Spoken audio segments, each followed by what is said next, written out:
जी सबने स्वागत है आप सबका टेरवाल फैमिली वालों के एक और नई वीडियो में। हम सारे हैं ठीक ठाक हैं, उम्मीद करूँ तुम भी सारे हैं ठीक ठाक होगे।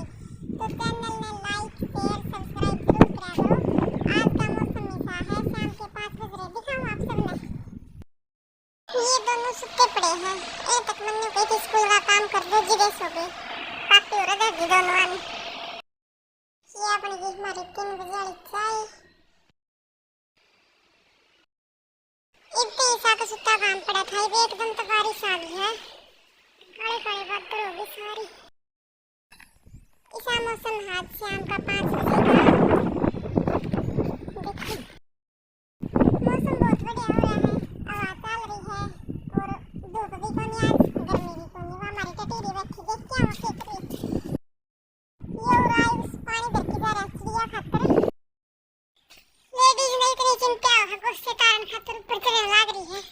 दुकान चाल वो थेपड़ी मंगवा लिया मैंने, गट्टे भरे 2। कौन है हम बूंदी इतनी।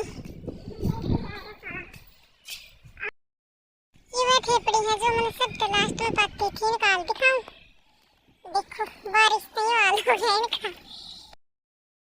दाग रखी थी रोटी में भी जलाई है। तो कैसे टकरा था सारी थेपड़ी सूखी इसमें तो।